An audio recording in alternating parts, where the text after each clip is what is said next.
ആദിയോട് ആ പഴയ ഇഷ്ടം ഇപ്പോഴും അതേപടി ഉണ്ടെന്ന് പറയണം എന്ന് കരുതിയാണ് വീട്ടിൽ നിന്നിറങ്ങിയത്. പ്രതീക്ഷിച്ചതുപോലെ അവൻ സ്നേഹതീരത്തിലുണ്ടായിരുന്നു. എന്തൊക്കെയോ ആലോചനയിലാണെന്ന് തോന്നി. ആദി, ഞാൻ വിളിച്ചപ്പോൾ അവനൊരു പുഞ്ചിരിയോടെ തിരിഞ്ഞു നോക്കി. എന്തായി തീരുമാനം? ഇത്രയേ ഉള്ളൂ എല്ലാവരുടെ ഇഷ്ടങ്ങളൊക്കെ. ഞാൻ അന്നേ പറഞ്ഞിട്ടില്ലേ എന്നെക്കുറിച്ച് അറിയുന്നത് വരെയുള്ളൂ തൻ്റെ ഈ സ്നേഹമൊക്കെ എന്ന്. അവൻ്റെ സംസാരം കേട്ടപ്പോൾ ഒന്നും മിണ്ടാതെ ഞാൻ അവനെ തന്നെ നോക്കി നിന്നു.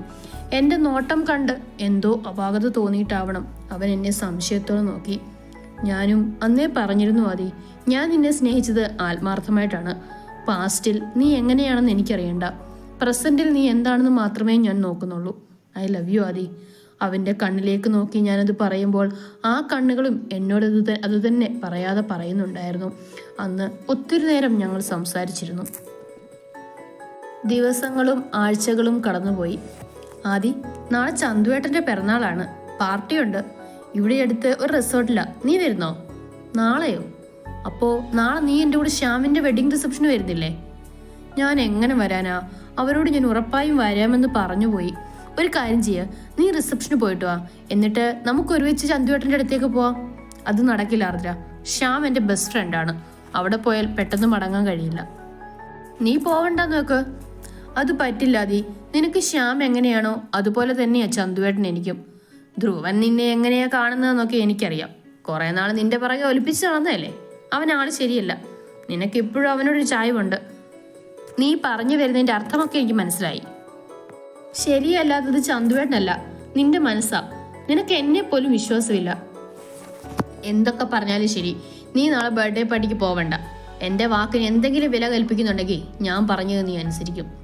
നിന്റെ വാക്കിന് എപ്പോഴും ഞാൻ ബഹുമാനവും പരിഗണനയും നൽകാറുണ്ട്. പക്ഷെ നീ അത് എന്നോട് തിരിച്ചു കാണിക്കാറില്ല. എൻ്റെ ഏറ്റവും വലിയ ഡ്രീമായിരുന്നു സ്വന്തമായിട്ടൊരു ജോബ്.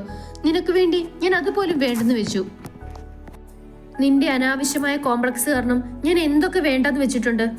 നീ എന്തൊക്കെ പറഞ്ഞാലും നാളെ ബർത്ത്ഡേ പാർട്ടിക്ക് ഞാൻ പോകും. ആദ്യം നിന്റെ മനസ്സിലുള്ള ഈ അനാവശ്യ ചിന്തയൊക്കെ ഒഴിവാക്കാതെ. പറഞ്ഞ് ഇപ്പൊ കുറ്റം മുഴുവൻ എനിക്കായല്ലേ?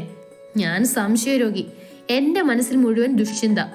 ഞാൻ നിന്നോട് ജോലിക്ക് പോകണ്ടെന്ന് പറഞ്ഞതും നാളെ പാർട്ടിക്ക് പോകണ്ടെന്നും ഒക്കെ പറഞ്ഞത് നിന്നോടുള്ള സ്നേഹം കൊണ്ടല്ലേ? നീ ഇപ്പോഴും എപ്പോഴും എൻ്റെ കൂടെ ഉണ്ടാവണമെന്ന് ഞാൻ ആഗ്രഹിക്കുന്നു. അതുകൊണ്ടല്ലേ? കുറെ സമയം കഴിഞ്ഞിട്ടും എൻ്റെ മറുപടി ഇല്ലാത്തത് കൊണ്ട് ആദി ദേഷ്യത്തോടെ ഇറങ്ങിപ്പോയി. അവനു വേണ്ടി എൻ്റെ പല ആഗ്രഹങ്ങളും വേണ്ടെന്ന് ഞാൻ വെച്ചിട്ടുണ്ട്. പക്ഷേ എവിടെ പോവണം പോവണ്ട എന്ന് പോലും തീരുമാനിക്കാനുള്ള സ്വാതന്ത്ര്യം പോലും എനിക്കില്ല എന്ന് വെച്ചാൽ ആദി പറയുന്ന ഒന്നും എനിക്ക് ഉൾക്കൊള്ളാൻ കഴിഞ്ഞില്ല. എന്നോട് ഇഷ്ടമുണ്ടായിരുന്നെങ്കിലും ചന്തുവേട്ടൻ ഒരിക്കലും എന്നെ ശല്യപ്പെടുത്തിയിരുന്നില്ല. എല്ലാ പ്രശ്നങ്ങളിലും കൂടെ നിന്ന് സഹായിച്ചിട്ടേ ഉള്ളൂ. ഏട്ടൻ്റെ ഇഷ്ടം ഞാൻ നിരസിച്ചതിന് ശേഷം പല പ്രാവശ്യം എന്നെയും ആദിയെയും ചന്തുവേട്ടൻ കണ്ടിട്ടുണ്ട്. എന്നിട്ട് പോലും ഞങ്ങളോട് ദേഷ്യത്തിൽ ഒരു വാക്ക് പറഞ്ഞിട്ടുകൂടിയില്ല.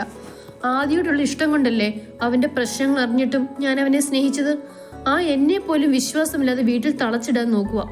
ഇഷ്ടപ്പെട്ട ഡ്രസ്സ് ഇട്ടുടാ, മറ്റു പുരുഷന്മാരോട് സംസാരിക്കരുത്, കല്യാണത്തിനോ ആൾക്കാർ കൂടുന്ന സ്ഥലങ്ങളിലോ അവൻ്റെ ഒപ്പം അല്ലാതെ പോവരുത് തുടങ്ങിയ ഒരുപാട് റെസ്ട്രിക്ഷൻസ്. അതൊക്കെ താങ്ങാവുന്നതിലും അധികമായിരുന്നു. അതുകൊണ്ടാണ് ആദിയോട് അല്പം കനപ്പിച്ച് സംസാരിക്കേണ്ടി വന്നത്. ആദ്യം അന്വേഷിച്ച് നടക്കുമ്പോഴാണ് റൂമിൽ നിന്നും അമ്പിളിയുടെയും ആര്യയുടെയും സംസാരം കേട്ടത്. അമ്പിളി, നീ എന്തിനാ ഈ വിവാഹാലോചന വേണ്ടെന്ന് വെക്കുന്നത്? എനിക്കിപ്പോൾ ഒരു വിവാഹത്തിനൊന്നും തീരെ താല്പര്യമില്ല. എന്നെ അതിന് നിർബന്ധിക്കുകയും വേണ്ട. അല്ലാതെ ആദ്യം ആലോചിച്ചിരിക്കുന്നത് കൊണ്ടല്ല അല്ലേ? നീ ഇനി ഇങ്ങനെ ഇരിക്കുന്നതിൽ ഒരു അർത്ഥവുമില്ല അമ്പിളി. നീ ഇഷ്ടം തുറന്നു പറഞ്ഞപ്പോഴേ അവനെ നിരസിച്ചതല്ലേ? പോരാത്തതിന് ഇപ്പോൾ ആദ്യയും ആർദ്രയും തമ്മിൽ ഇഷ്ടത്തിലാണ്. പിന്നെന്തിനാ നീ അവനെയും ഓർത്ത് വിവാഹം വേണ്ടെന്ന് വെക്കുന്നത്? അമ്പിളിക്ക് ആദ്യം ഇഷ്ടമായിരുന്നോ? ഞാൻ കാരണമാണോ ആദ്യം അമ്പിളിയുടെ ഇഷ്ടം കണ്ടില്ലെന്നടിച്ചത്? കൂടുതൽ കേൾക്കാൻ ത്രാണിയില്ലാതെ ഞാൻ വേഗം വീട്ടിലേക്ക് പോയി. വീട്ടിലെത്തിയപ്പോഴും മനസ്സാകെ അസ്വസ്ഥമായിരുന്നു. നല്ല ക്ഷീണം തോന്നിയപ്പോൾ സോഫയിൽ തന്നെ കിടന്നുറങ്ങി. ഉറങ്ങി എഴുന്നേൽക്കുമ്പോൾ പൃഥ്വി അപ്പുറമിരുന്ന് TV കാണുന്നുണ്ടായിരുന്നു. എന്താടി പതിവില്ലാതെ ഈ സമയത്തൊരു ഉറക്കം? എന്തേ ഈ സമയം ഉറങ്ങിക്കൊടുന്നുണ്ടോ? ശരിക്കും നിന്റെ പ്രശ്നം എന്താ? ആദ്യമേ വഴക്കിട്ടോ? ഇല്ല. പിന്നെന്താ? എനിക്കെന്തോ പോലെ. നീ ആ മഹിയെക്കുറിച്ചിട്ട് ഓർത്തിട്ടാണോ? എനിക്ക് പേടിക്കണ്ട. കുറച്ച് നാളായി അയാളെക്കുറിച്ച് വിവരമൊന്നുമില്ലല്ലോ. ആദ്യം പിടിച്ച് നാട് വിട്ടു കാണും. ശരിക്കും നിന്റെ പ്രശ്നം എന്താ? ആദ്യമേ വഴക്കിട്ടോ? ഇല്ല. പിന്നെന്താ? എനിക്ക് എന്താ പോലെ. നീ ആ മഹിയെക്കുറിച്ച് തോർത്തിട്ടാണോ? എനിക്ക് പേടിക്കണ്ട, കുറച്ചു നാളായി അയാളെക്കുറിച്ച് വിവരമൊന്നുമില്ലല്ലോ. ആദ്യം പിടിച്ച് നാട് വിട്ടു കാണും. ശരിക്കും നിന്റെ പ്രശ്നം എന്താ? ആദ്യമേ വഴക്കിട്ടോ? ഇല്ല. പിന്നെന്താ? എനിക്ക് എന്താ പോലെ. നീ ആ മഹിയെക്കുറിച്ച് തോർത്തിട്ടാണോ? എനിക്ക് പേടിക്കണ്ട, കുറച്ചു നാളായി അയാളെക്കുറിച്ച് വിവരമൊന്നുമില്ലല്ലോ. ആദ്യം പിടിച്ച് നാട് വിട്ടു കാണും. ഞാൻ ചുറ്റും നോക്കുമ്പോൾ ഋത്വി ദച്ചുവിനെ അടിമുടി സ്കാൻ ചെയ്യുന്നുണ്ട്. സംസാരം എന്നോടാണെങ്കിലും ഇടയ്ക്കൊക്കെ അവളുടെ നോട്ടം പൃഥ്വിയിലും ചെന്നെത്തുന്നുണ്ട്. അവൻ നോക്കുന്നുണ്ട് എന്നറിയുമ്പോൾ പിടച്ചിലോടെ കണ്ണു മാറ്റും. നാണം എന്ന സാധനം 7 അയലത്തുകൂടി പോകാത്ത ചെക്കനാണെങ്കിലോ ആദ്യമായിട്ട് പെണ്ണ് കാണാൻ ചെന്ന അവസ്ഥയിലും. രണ്ടും കൂടെ അണ്ടർഗ്രൗണ്ടിൽ നിന്നും ചരട് വലിക്കുന്നുണ്ടോ എന്നൊരു സംശയം. ദച്ചു അവിടെ നിന്ന് മാറിയപ്പോൾ ഞാൻ ഋത്വിയോട് കാര്യം ചോദിച്ചു. ആദ്യം അവനൊന്ന് പരിങ്ങി കളിച്ചെങ്കിലും പിന്നെ മണിയായിട്ട് കാര്യങ്ങൾ പറഞ്ഞു. 1 വേ ആണ്. അവളോട് ഇതുവരെ കാര്യങ്ങൾ സംസാരിക്കാൻ കഴിഞ്ഞിട്ടില്ല. അവൻ സംസാരിക്കാൻ ചെല്ലുമ്പോൾ തന്നെ പെണ്ണ് പേടിച്ച് സ്ഥലം വിടും. ഋത്വി, എൻ്റെ ഒരു വീക്ഷണ കോണിൽ വെച്ച് നോക്കുമ്പോൾ അവൾക്ക് നിന്നോടും മുടിഞ്ഞ പ്രേമമാവാനാണ് സാധ്യത. അവൻ സംശയത്തോടെ നെറ്റി ചുളുക്കി. എടാ, ഈ പ്രേമത്തിന്റെ സൈക്കോളജി വെച്ച് പ്രേമിക്കുന്ന ചെക്കനെ നോക്കുമ്പോൾ പെണ്ണിന്റെ കണ്ണുകൾക്ക് പിടച്ചിലുണ്ടാവും. ഒരു ഉൾക്കിടിലം അത് അവൾക്കുണ്ട്. നീ കുറച്ചു നേരത്തെ കഴിഞ്ഞ കാര്യങ്ങളൊക്കെ ഒന്ന് റിവൈൻഡ് ചെയ്ത് നോക്കിയേ. എന്നോട് സംസാരിക്കുമ്പോഴും അവളുടെ കണ്ണ് എവിടെയായിരുന്നു? ഇടയ്ക്കൊക്കെ എന്നെ നോക്കിയിരുന്നു.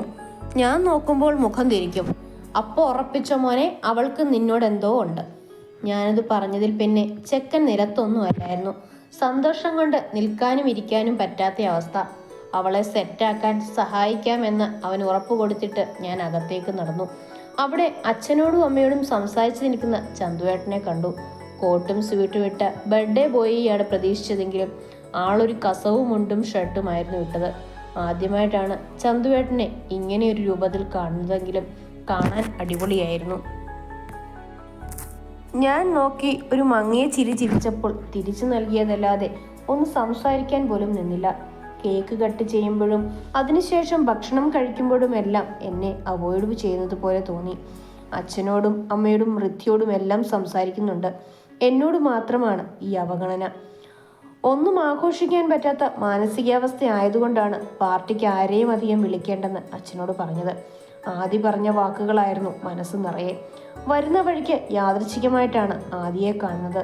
മുൻപ് പലപ്പോഴും കണ്ടിട്ടുണ്ട് എന്നതിലുപരി ആദ്രയെ വിവാഹം കഴിക്കാൻ പോകുന്ന ആൾ എന്ന നിലയിൽ പോയി സംസാരിച്ചത്. പക്ഷേ ഞാൻ ഒരിക്കലും പ്രതീക്ഷിക്കാത്ത രീതിയിലായിരുന്നു അവരുടെ സംസാരം.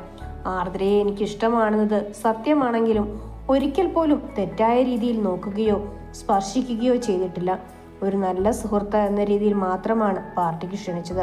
അതുപോലും ആദ്യം തെറ്റായ രീതിയിൽ കാണുമെന്ന് കരുതിയില്ല. ഞാൻ കാരണം അവർക്കിടയിൽ ഒരു പ്രശ്നം ഉണ്ടാവേണ്ടെന്ന് കരുതി ഇന്ന് അവളെ കണ്ടിട്ടും അധികം പരിചയം കാണിച്ചില്ല. അതവൾക്ക് വിഷമമായി എന്ന് അവളുടെ മുഖം കണ്ടപ്പോൾ മനസ്സിലായി. ഇത്രയും നേരമായിട്ടും ആദ്യം എന്നെ ഒന്ന് വിളിച്ചിട്ട് കൂടിയില്ലായിരുന്നു. അതുകൊണ്ട് എന്തായാലും അങ്ങോട്ടൊന്ന് വിളിച്ചു നോക്കാം എന്ന് കരുതി. പക്ഷെ അവൻ അറ്റൻഡ് ചെയ്തില്ല. ഇന്നലത്തെ ദേഷ്യം ഇതുവരെ മാറിയിട്ടുണ്ടാവില്ല. ഓരോന്ന് ആലോചിച്ച് അവിടെ നിന്നപ്പോഴാണ് ഋത്വി വന്ന് വിളിച്ചത്. ഡി, നീ ദച്ചിനോട് സംസാരിച്ചോ? അവൻ ചോദിച്ചപ്പോഴാണ് അവന് കൊടുത്ത വാക്ക് തന്നെ ഓർമ്മ വന്നത്. ഇല്ലടാ, സംസാരിച്ചില്ല. അതിൻ്റെ അവസരം കിട്ടിയില്ല. ഇപ്പോൾ അവളോട് ഒറ്റയ്ക്ക് നിൽക്കുന്നുണ്ട്. ഞാനിത് പോയി നോക്കിയിട്ട് വരാമെന്ന് പറഞ്ഞ് ഞാൻ ദച്ചുവിനെ അന്വേഷിച്ചു പോയി. പ്രതീക്ഷിച്ച പോലെ അവൾ അവിടെ ഉണ്ടായിരുന്നു. ദച്ചു, എന്താ ചേച്ചി, നിനക്ക് ആരോടെങ്കിലും ഇഷ്ടമുണ്ടോ? എന്ത്? ഐ മീൻ ആരെങ്കിലും പ്രണയിക്കുന്നുണ്ടോ എന്ന്.